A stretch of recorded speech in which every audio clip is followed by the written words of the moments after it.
Commander Ralesh stood at the observation window of the Coalition flagship, watching Earth grow larger on the display. The blue and green planet looked beautiful, but the reports on his datapad told a different story. This world was classified as Class 12 Death World. Only 5 other planets in the known galaxy had such a terrible rating. The planet had storms that could destroy cities. It had predators that hunted in packs. The gravity was higher than most civilized worlds. Even the plants were dangerous, with some producing deadly poisons. Ralesh wondered how any intelligent species could evolve in such a nightmare. But the Coalition was desperate. The Void Swarm had already consumed 17 worlds. Millions were dead. The Coalition military, built for peaceful negotiations and limited conflicts, could not stop them. Every battle ended the same way. The Coalition forces would follow proper warfare doctrine, trying to minimize casualties and protect infrastructure. The swarm simply overwhelmed them with endless numbers, caring nothing for losses. The Council had argued for weeks. Finally, they agreed to ask Earth for help. These humans had soldiers, or so the intelligence reports claimed. Perhaps they could provide some tactical advantage. The shuttle landed at a facility run by something called the United Nations. Ralesh walked down the ramp with his security detail, 2 tall Peltorian guards who towered over most species. They stopped when they saw the humans waiting for them. The humans were shorter than expected. They had forward-facing eyes like predators. Their mouths showed white teeth when they smiled, teeth that looked sharp. Ralesh felt his skin prickle with instinctive fear. These were hunters. Evolution had marked them clearly. A human female stepped forward.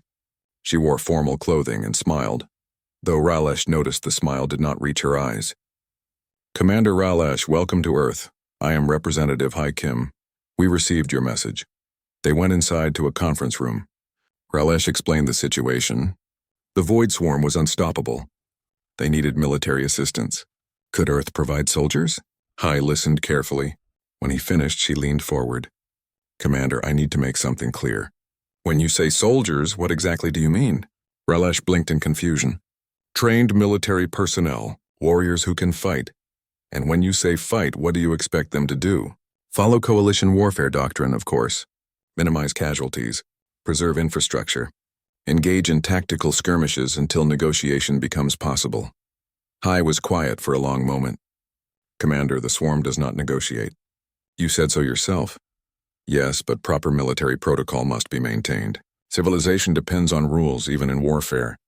Hai stood and walked to the window. "Commander, humans have been fighting wars for thousands of years. We have killed millions of our own species in conflicts. We have burned cities to the ground. We have fought wars that lasted for years, even decades. When humans fight, we fight to win. Not to look civilized. Not to minimize damage. We fight until the enemy cannot fight back." Ralesh felt cold. "That is unbarbaric." "Perhaps," Hai said. "But you came here asking for help because your way is not working." "Our way works. It is brutal and ugly and terrible. But it works. We cannot allow such tactics. The Council would never approve." Hai turned back to him. "Then why did you come to a death world asking for soldiers?" The question hung in the air. Ralesh had no answer. 3 weeks later, 200 human volunteers arrived at Coalition Training Station Epsilon 7. Ralesh watched them disembark from their transport ship. They wore simple uniforms and carried equipment that looked primitive compared to Coalition technology. The lead officer approached and saluted. "Captain Jin Park reporting as ordered, sir." Jin was lean and moved with controlled grace. His eyes scanned everything, always watching. Ralesh had seen that same alertness in apex predators on nature documentaries. "Welcome, Captain. Your unit will undergo Coalition military training before deployment." "Understood, sir. My team is ready to learn." The training began badly. During physical exercises, the humans moved easily in the station's 1.3 gravity. Most Coalition species struggled in anything above 0.9. When a human soldier fell during an obstacle course and broke his arm, he simply had it splinted and continued training. The Coalition medics were horrified. Such an injury should require weeks of recovery. Hand-to-hand combat training was worse. Even though the humans said they were holding back, they accidentally injured their alien sparring partners. A light push from a human could send a Velshire tumbling. A careful grip from human hands left bruises on alien skin. The weapons training revealed another problem. Coalition weapons were designed for precise, limited engagements. Human weapons were designed to kill efficiently. When Jin's second officer, Lieutenant Day Cho, examined a coalition rifle, he asked a simple question. What is the effective casualty radius? Casualty radius? The instructor asked. How large an area can this weapon damage? These weapons are precision instruments. They are meant to disable, not destroy. Day looked at Jin. They did not need to speak. Their expressions said everything. During tactical briefings, the cultural gap became obvious. Coalition doctrine called for establishing defensive perimeters, waiting for enemy approach, engaging at range, and falling back to secondary positions when threatened. Casualties above 3% were considered catastrophic. Wars lasted days or weeks at most. Sergeant Hua Li, a female sharpshooter with cold eyes, raised her hand. What happens if falling back is not an option? There is always a fallback option, the instructor said. Preserving military force is the highest priority. Higher than completing the mission? Of course. Without forces, no mission can be completed. Hua looked at the other humans. Several were frowning. On Earth, we have a different idea. Mission first. Everything else second. That evening, young Private Tae Young sat with a Velshire pilot named Kess in the station cafeteria. Kess was curious about Earth. Is it true your world has predators that hunt in packs? Kess asked. Yes, wolves, lions, dolphins, even some primates. And humans hunted these predators? Sometimes. Mostly we hunted prey animals. We would chase them for hours, sometimes days, until they collapsed from exhaustion. We call it persistence hunting. Kess's eyes widened. You hunted by making them too tired to run? Yes. Humans can run for longer than almost any animal on Earth. We sweat to cool down so we do not overheat. We just keep going until the prey cannot. That is terrifying. Tay smiled. I guess it is. We never really thought about it. The final test came during tactical simulations. The humans were supposed to engage in a mock battle against coalition forces using training weapons. The exercise was designed to last 6 hours, teaching patience and strategic maneuvering. Jin's unit treated it like real combat. They split into small teams. They set ambushes. They attacked the coalition command structure first, disrupting coordination. They used the terrain, accepting simulated casualties to achieve better positions. They moved fast and struck hard. The exercise ended in 42 minutes. Coalition forces were routed completely. Commander Raulesh watched the playback in silence. One of his officers spoke quietly. Sir, they fought like they were trying to kill us. Yes, Raulesh said. Because that is what soldiers do. They fight to win. He thought about Hai's question. Why had they come to a death world asking for soldiers? Because they were desperate. Because they were losing. Because sometimes civilization needed something uncivilized to protect it. Raulesh approved the human unit for deployment. He told himself they would be useful. He told himself they could be controlled. Deep down, he wondered if they had just armed the most dangerous species in the galaxy. The humans prepared their equipment, checked their weapons, and waited for orders. They did not know they were about to change warfare in the galaxy forever. They only knew that somewhere out there, an enemy needed to be stopped. And humans knew how to stop enemies. It was what Deathworlders did best. The medical examination room was quiet, except for the soft beeping of alien instruments. Dr. Kelvin, the station's chief medical officer, studied the scan results on his display with growing alarm. He had examined 15 humans so far. Each one revealed something new and disturbing about their biology. Corporal Wuhan sat on the examination table, relaxed and patient. He was the unit's medic, which made him particularly interesting to Kelvin. The doctor gestured at the display. Your body carries billions of microorganisms, Kelvin said. Many of them would be lethal to other species. Wu nodded. Yes, our immune systems are very active. We need them to survive on Earth. But how do you survive with so many hostile organisms inside you? They are not hostile to us. They help us digest food, fight diseases, even produce vitamins. We evolved together. Kelvin made a note. Your pain tolerance is also remarkable. The readings show you experienced a broken rib during training. 2 ribs, actually. And you continued training? Wu shrugged. It hurt, but pain is just information. It tells you something is damaged. Once you know that, you can decide what to do about it. Most species would be incapacitated. Most species did not evolve on Earth. That simple statement explained everything and nothing. Kelvin had read the reports about Earth. The gravity that crushed most species. The weather that killed with sudden violence. The animals that hunted humans for food. How had intelligence evolved in such chaos?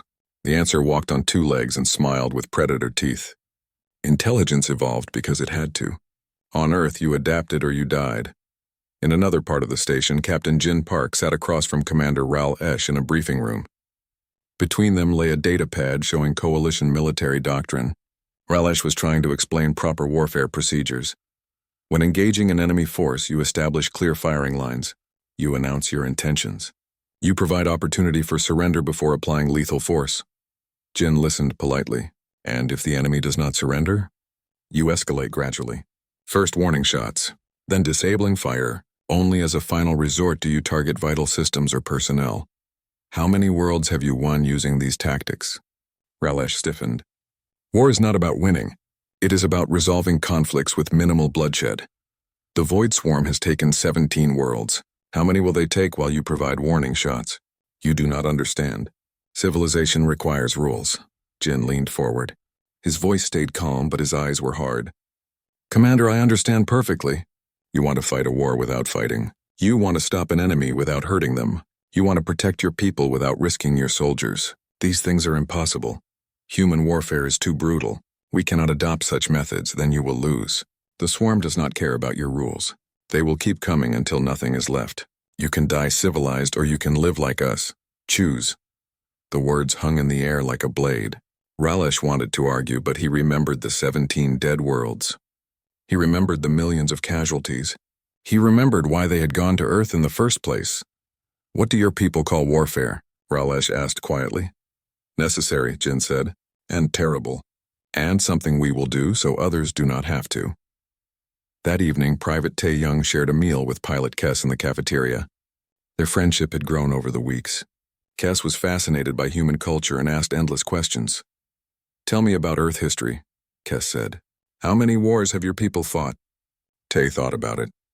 Thousands, maybe tens of thousands. We have been fighting since before we had written language. But why? What were you fighting for? Territory, resources, religion, politics. Sometimes we fought because someone insulted someone else. Humans fight over almost anything. Kess looked shocked. That is horrible. Yes, Tae agreed. It is, but it also made us very good at surviving. Every war taught us new lessons. Every battle made us stronger. Not because we wanted to fight, but because we had no choice. Do humans like fighting? Tae considered the question carefully. Some do, most do not. But liking something and being good at it are different things.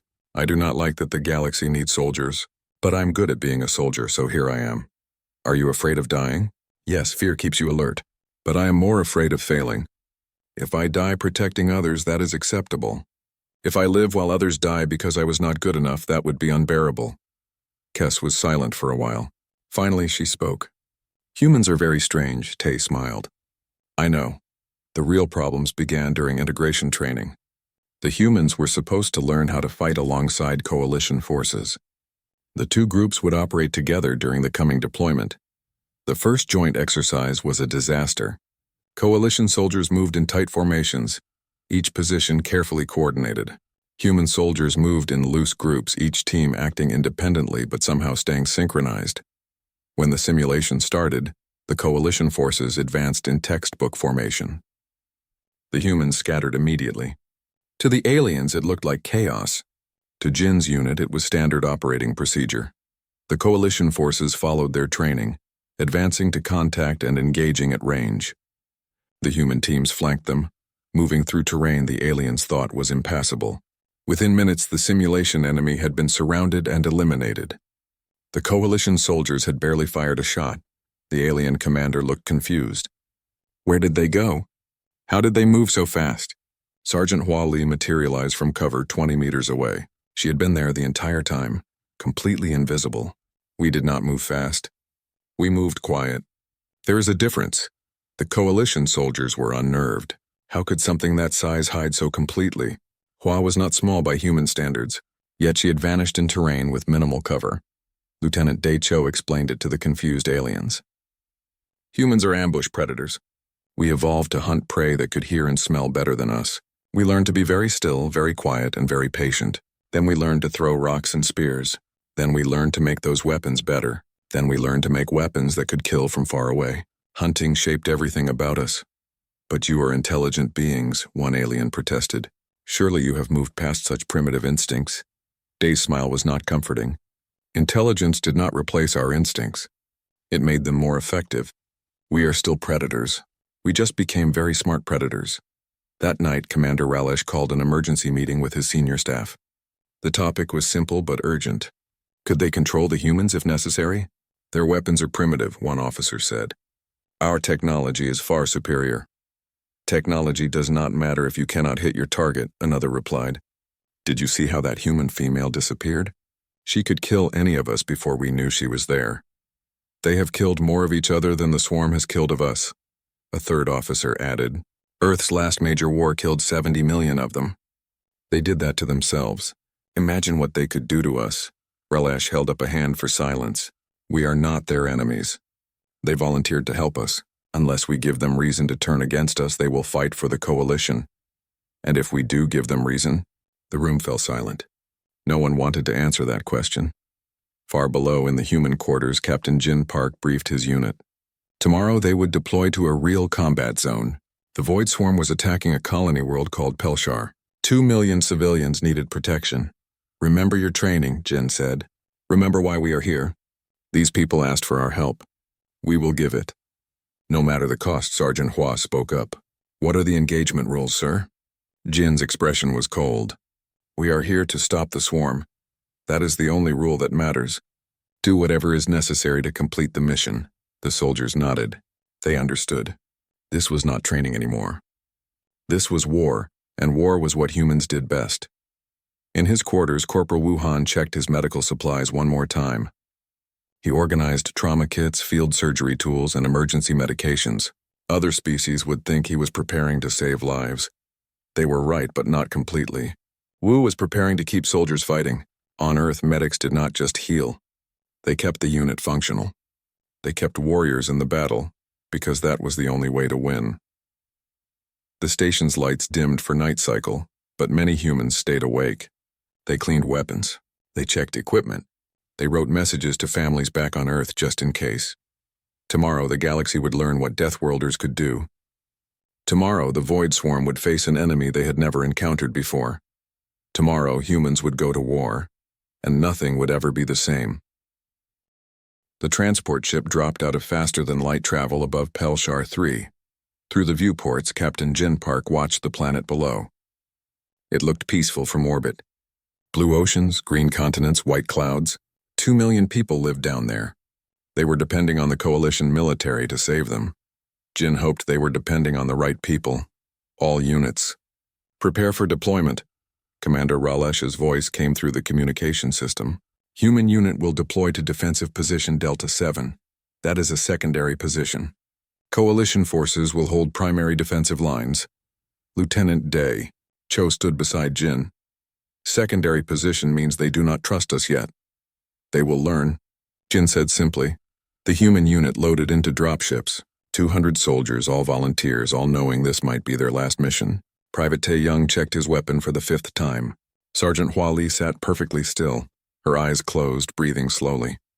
Corporal Wuhan reviewed his medical supplies one final time. They were ready. The dropship screamed through the atmosphere.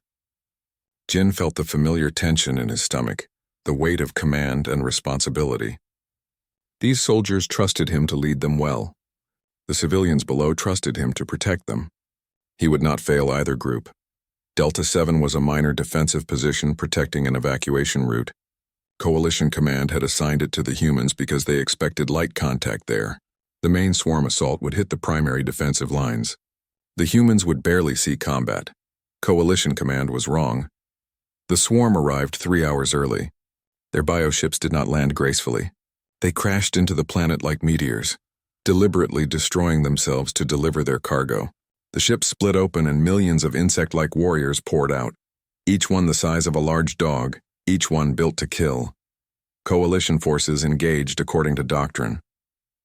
They established defensive perimeters. They fired at range. They waited for the swarm to come to them. The swarm came. At Delta 7, Jin watched the tactical display. The main defensive lines were holding, but barely. Then he saw movement on his position sensors. A lot of movement, contact, Day reported. Multiple signals. Thousands of them. They are flanking the main defensive line. Jin understood immediately. The swarm was not stupid. They had sent a force to cut off the evacuation route. If Delta 7 fell, 2 million civilians would be trapped. All units prepare for defensive action, Jin ordered. Sergeant Hua, take your team to the high ground. Lieutenant Day, set up choke points at these coordinates. Corporal Wu, establish a field hospital in the rear position. The orders were clear and simple. The soldiers moved to execute them without question. This was what they had trained for. The swarm hit Delta 7 like a wave of chittering death. They came from 3 directions at once. Thousands of insectoid bodies moving with terrible coordination. Coalition doctrine said to engage at range and fall back when pressured. Jin gave different orders. Fire at will. Hold your positions. Do not let them through.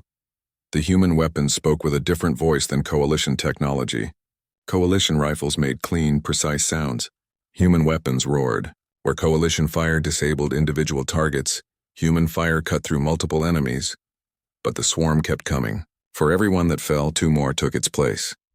Sir, we should fall back, a Coalition officer suggested over the communication line. Casualties are mounting. Negative, Jin replied. If we fall back, the evacuation route is cut. We hold here. But proper doctrine, I do not care about doctrine. I care about those 2 million people who need this route open. We hold. Lieutenant Day led a squad to a collapsed building. The swarm was trying to flank their position through it. Day looked at the structure, made a quick calculation, and smiled. Plant charges on these support columns, he ordered. When I give the signal, we blow them. Sir? That will bring the entire building down on top of us, one of his soldiers said. Yes. It will also block the swarm's flanking route and create a perfect choke point. Trust me. They planted the charges. The swarm poured through the building, thousands of them, sensing weakness. Dee waited until the perfect moment now. The building collapsed with a thunderous roar. Dust and debris filled the air. When it cleared, the flanking route was completely blocked. The swarm forces on the other side were trapped, separated from their main force. More importantly, the collapsing debris had crushed hundreds of them. Day's squad moved to defensive positions in the rubble. Now we hold here. Nothing gets through. Corporal Wuhan had established his field hospital in a reinforced structure behind the main defensive line. Wounded soldiers began arriving, both human and alien. The alien soldiers were terrified. Many had never seen real combat before. Their wounds, minor by human standards, left them in shock. I cannot fight, one Velshir soldier moaned. My arm is injured. Wu examined the arm. It was a shallow cut, barely bleeding. On Earth, this would get a bandage and you would continue working. But the Velshir was genuinely incapacitated by pain. Listen to me, Wu said firmly. Pain is just your body's opinion about your condition. You do not have to agree with it.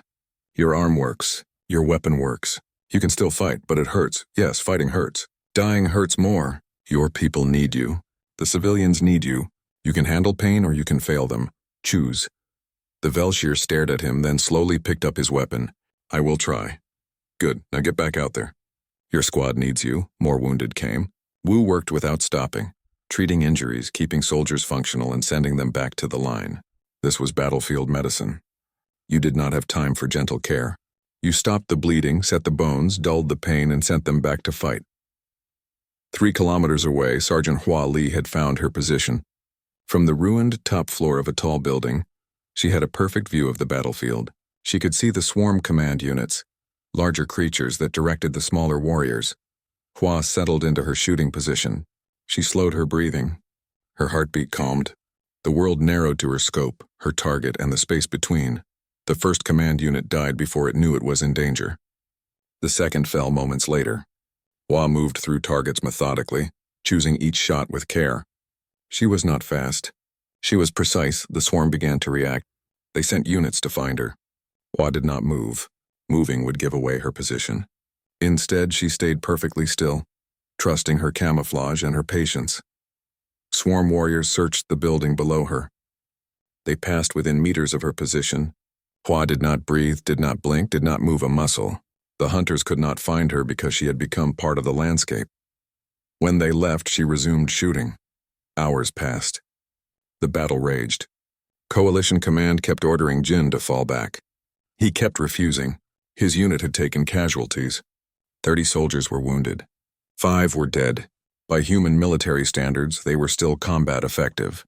By coalition standards, they should have retreated long ago. Captain Park, you must withdraw, Commander Ralesh ordered. Your casualties are unacceptable. My mission is unacceptable if we fail, Jin replied. We hold, that is an order. You gave me command of this position. I am telling you we can hold it. Trust me, Commander. There was a long silence. Then Ralesh spoke quietly. Very well, Captain. Hold your position. The swarm launched another assault, the largest yet. They came in a massive wave, trying to overwhelm Delta 7 through sheer numbers. Human weapons fired continuously, the air filled with smoke and the screaming of dying swarm warriors. Private Tay. Young was loading his 4th weapon magazine when he saw Pilot Kess. The Velshire had volunteered to fight alongside the humans. She was pressed against cover, weapon in hand but frozen with fear. Tay moved to her position. Kess, are you injured? I cannot do this, she said. There are too many. We are going to die. Maybe, Tay said, but not yet. Right now we fight. That is all that matters. Not what might happen. Just what we do in this moment. I am so afraid. Good. Fear makes you careful. Just do not let it make you still. Move, shoot, take cover, shoot again. Keep doing that and you will be fine. Kess looked at him with wide eyes. How are you so calm? I am not calm. I am terrified. But being terrified and doing your job are not opposites. They can both be true at the same time. Kess took a breath, nodded, and returned to her position. She fired her weapon, missed, adjusted, and fired again. This time she hit her target. The battle lasted 36 hours. By the end, Jin's unit had suffered 60% casualties. 120 soldiers were wounded or dead. But Delta 7 still stood. The evacuation route remained open. 2 million civilians were safely on transport ships. When relief forces finally arrived, they found human soldiers still at their positions, still watching for enemies. Many were wounded but refused evacuation until others were treated first. Sergeant Hua had fired 247 shots from her position. She had not missed once. Commander Ralesh walked through Delta 7 after the battle. He saw the defensive positions, the improvised fortifications, the evidence of desperate last stands. He found Captain Jin Park sitting on a piece of rubble, exhausted but alert. Captain, why did you not fall back when ordered? Jin looked up at him. Because falling back would have failed the mission. Those civilians needed this route. My soldiers understood that. We held. The Coalition Council chamber was filled with arguing voices. On the central display, footage from Pelshar 3 played on repeat. It showed human soldiers fighting with a ferocity that disturbed many council members. It also showed 2 million saved civilians. Representative Hai Kim stood at the speaker's platform, waiting for the council to quiet. When they finally fell silent, she spoke clearly. You asked Earth for soldiers. We sent them. They saved your people. Yet now you debate whether we are too dangerous to keep helping you. Make a choice. Do you want to win this war or not? An elder council member stood. The human casualties were unacceptable. No civilized species would sustain such losses. Earth is not civilized by your standards, Hai replied. We evolved on a world that tried to kill us every day. We learned to survive by being tougher than everything that wanted us dead.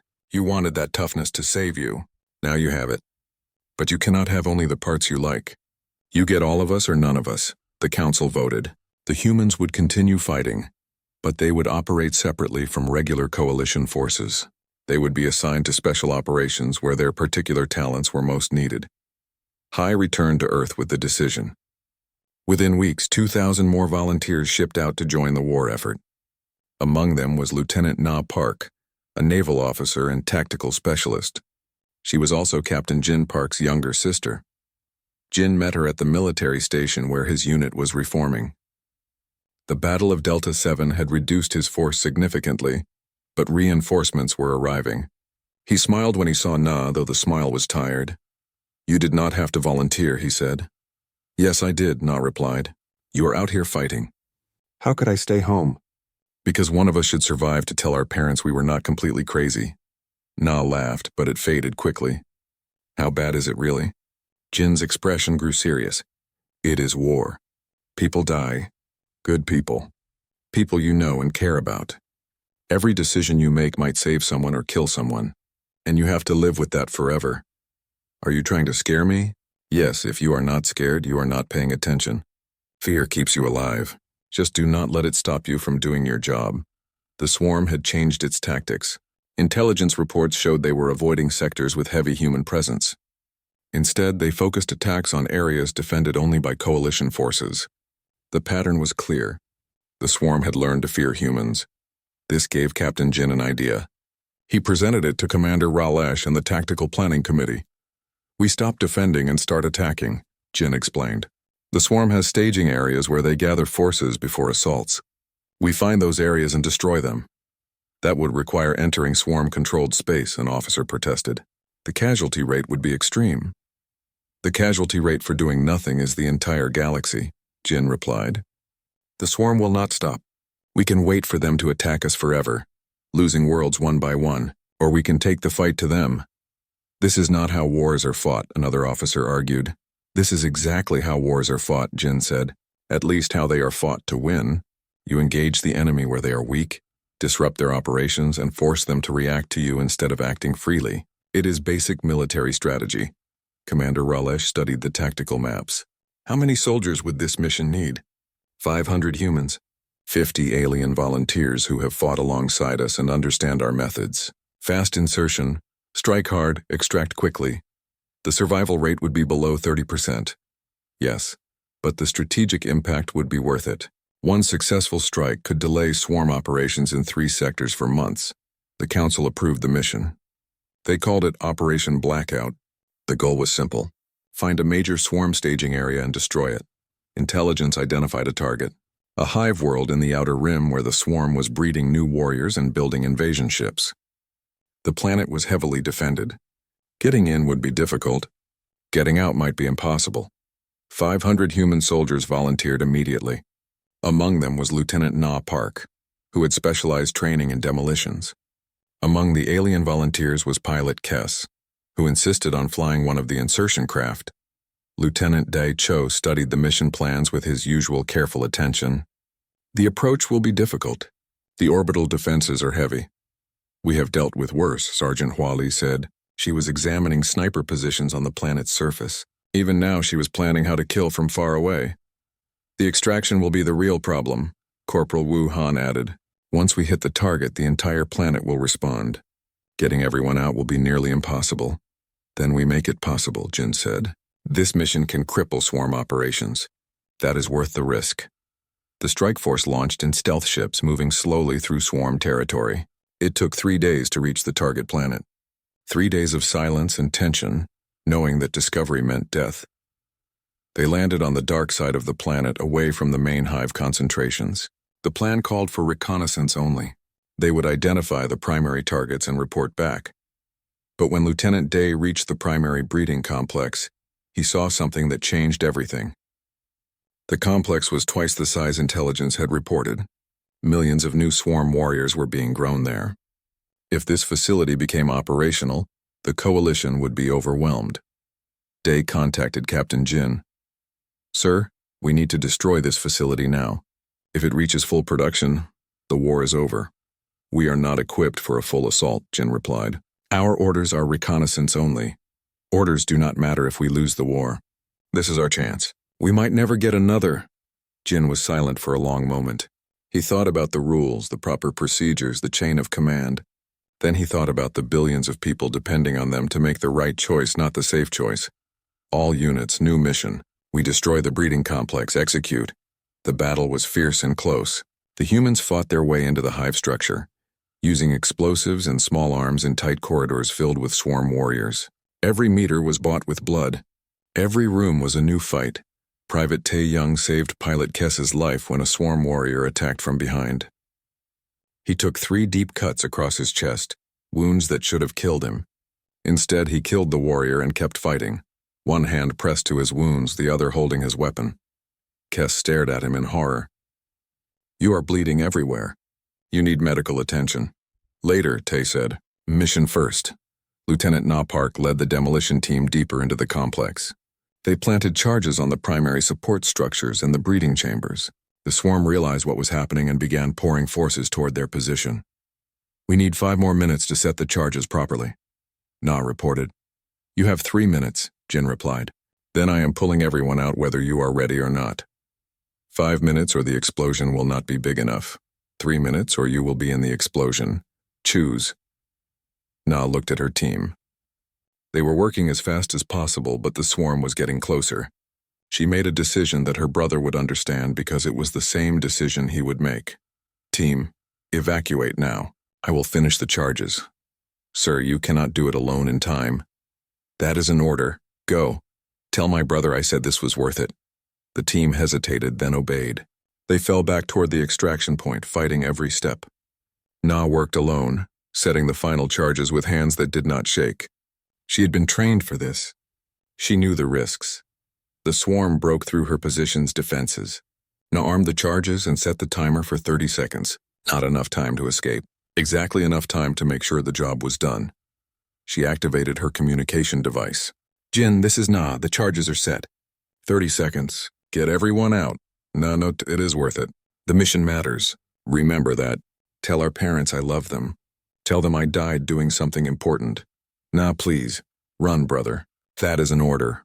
The explosion lit up the planet's dark side like a small sun. The breeding complex, along with millions of unborn swarm warriors, was vaporized. The shockwave could be felt for hundreds of kilometers. The strike force escaped with 40% casualties. They had destroyed the swarm's primary breeding facility for 3 sectors. It would take the swarm years to rebuild that capability. Captain Jin Park received the mission reports in silence. He read the casualty list. He saw his sister's name. He felt the grief and the pride and the terrible understanding of what it cost to win. Commander Ralesh found him alone in the observation deck, staring at the stars. "I am sorry for your loss." "Captain," Jin did not look away from the stars. She knew what she was doing. She made the right choice. The mission was more important than any one person. "How can you be so calm?" "I am not calm. I am grieving." But grief does not change the facts. Na died so the mission would succeed. The mission succeeded. Therefore her death meant something. That is all any soldier can ask for. "You humans are remarkable," Ralesh said quietly, "and terrifying. We are what we needed to be to survive. And now we survive so others do not have to be like us." Jin finally turned to look at the commander. "The swarm is not defeated yet. We have more work to do. I will grieve for Na after the war is over. Right now, I will honor her by finishing what we started." The news of Operation Blackout spread through. 6 months after Operation Blackout, the war had changed. The coalition was no longer retreating. They were advancing. Human tactics had spread through the military like fire through dry grass. Alien soldiers learned to fight harder, think faster, and accept that sometimes victory required sacrifice. But the swarm was not defeated. Intelligence had located their homeworld, the source of the invasion. If that world fell, the hive mind would be severed and the swarm would collapse. The coalition assembled the largest military force in galactic history. 10,000 ships, 2 million soldiers. Among them 50,000 humans. Major Jin Park stood at the briefing table aboard the flagship. His promotion had come after Operation Blackout. He did not celebrate it. Promotions in wartime meant people above you had died. He wore the rank because someone had to lead, and the humans trusted him. "The swarm homeworld is designated Target 0. Commander Ralesh explained to the assembled officers. "It is a Class 9 death world. High gravity, toxic atmosphere, extreme temperatures. Coalition forces will require environmental suits and support equipment." "What about human forces?" an alien officer asked. Jin spoke up. "We will operate without environmental suits in most areas. Class 9 is difficult but manageable." The room fell silent. The aliens were shocked but not surprised anymore. They had learned that humans measured danger differently than everyone else. The fleet dropped out of faster-than-light travel above the swarm homeworld. The planet looked like a nightmare, covered in organic structures that pulsed with unnatural life. The air was filled with defensive bioships. The surface bristled with living weapons. "All forces begin assault," Ralesh ordered. The battle began, space filled with fire and death as coalition ships engaged the swarm fleet. Dropships launched toward the planet's surface, carrying soldiers to their destiny. Major Jin led the human contingent from the front. His force had grown into a legendary unit that other soldiers called Park's Wolves. They were the best of Earth's warriors, hardened by months of constant combat. With them fought alien soldiers who had learned to match human ferocity, led by pilot Kess, now a combat leader in her own right. The dropships screamed through the toxic atmosphere. Several were destroyed before reaching the ground. The survivors crashed down on a planet that actively tried to kill them. The gravity was punishing. The air was poison. The temperature swung from burning hot to freezing cold. Coalition soldiers struggled immediately. Even with their environmental suits, the conditions were barely survivable. Many needed assistance just to move. The humans moved freely. They had trained in high gravity. They had practiced fighting in hostile environments. Earth had prepared them for this in ways no other world could. "This is unpleasant," Lieutenant Day Cho remarked, "but not impossible." "Remind me to take you camping on Earth after this," Sergeant Hua Li said. "This is actually better than some places I have been." The swarm came to meet them. Millions of warriors poured from organic structures, each one adapted to the homeworld's terrible conditions. The fighting was immediate and brutal. Coalition forces established defensive positions and called for support. Human forces attacked. They moved through the hostile terrain like they belonged there, fighting their way toward the primary objectives. Sergeant Hua Li found a position overlooking a key swarm coordination center. From this high ground, she could eliminate commanders and disrupt enemy operations. The problem was that reaching the position meant climbing a vertical surface in high gravity, while swarm forces attacked from below. "This is a terrible idea," one of her squad members said. "Yes," Hua agreed, "but it will work." They climbed. 2 soldiers fell to enemy fire. The rest kept going. When they reached the position, Hua set up her weapon and began shooting. She did not miss. She never missed. Below, Corporal Wu Han treated wounded soldiers in a field hospital that was under constant attack. Swarm warriors tried to overrun the position repeatedly. Wu worked calmly, his hands steady as he treated injuries while explosions shook the ground. A young alien soldier was crying from pain, a deep cut across his leg. "I cannot continue. It hurts too much." Wu looked him in the eyes. "Pain is information. It tells you that you are alive and aware. Use it, let it make you sharp, not weak. Now, can you hold a weapon?" "I think so." "Then you can fight. I will give you something for the pain, but you need to get back to your position. People are counting on you." The soldier took the medicine, picked up his weapon, and returned to the defensive line. Wu watched him go, then returned to treating the next patient. This was war. This was what humans did. They kept going. The battle raged for 3 weeks. Every day brought new horrors. Every night brought exhausted soldiers trying to rest in a nightmare landscape. The coalition forces lost thousands. The swarm lost millions, but they seemed endless. Intelligence identified the target. Deep underground, protected by layers of organic armor and defended by the most dangerous swarm warriors, lay the core intelligence, the hive mind's central processor. Destroying it would end the war.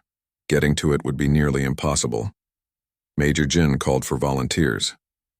Every human in the operation stepped forward.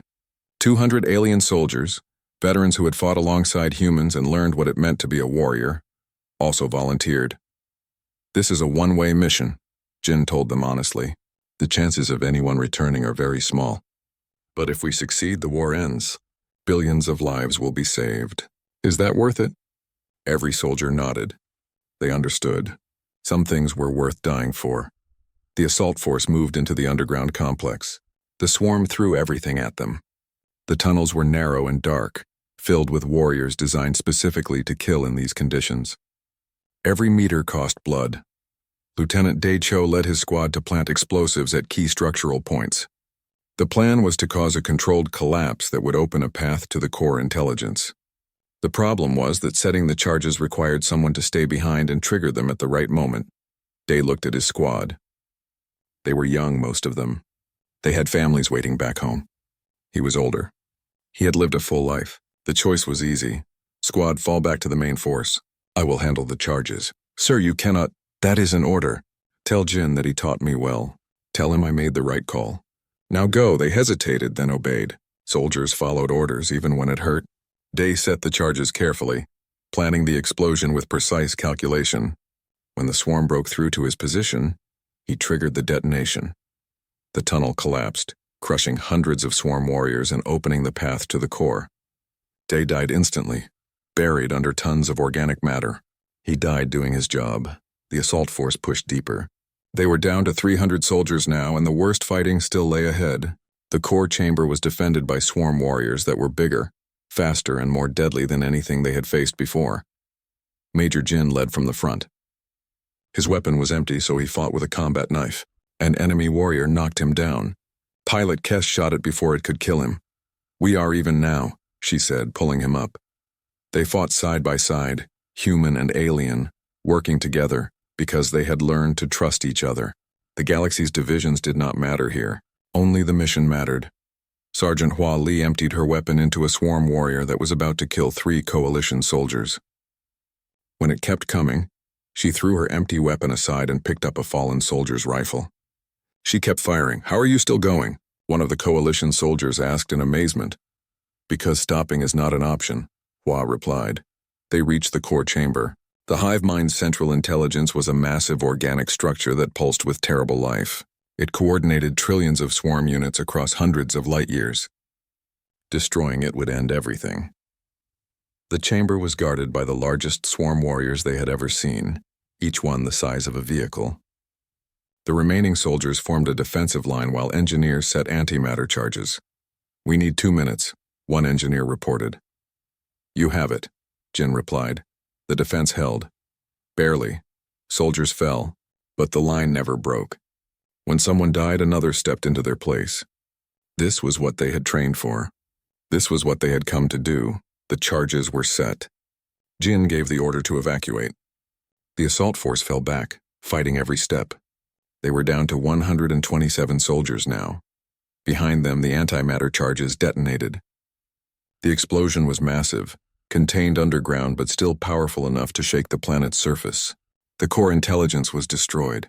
The hive mind severed. Across the galaxy, swarm units stopped moving. Without central coordination, they became confused and mindless. Coalition forces, who had been losing ground minutes before, suddenly found themselves fighting an enemy that had forgotten how to fight back. The war was over. Major Jin Park stood on the surface of the dead world, watching the sunrise. It was beautiful in a terrible way, red and angry looking. Beside him stood Sergeant Hua Li, her arm in a sling but still alert. Corporal Wu Han was treating wounded soldiers nearby, still working even though the fighting had stopped. Commander Ralesh found them there. "It is over. The swarm has collapsed." "You did it. We all did it," Jin replied. "Human and alien together. At what cost? 23,000 humans dead. Yes. And billions.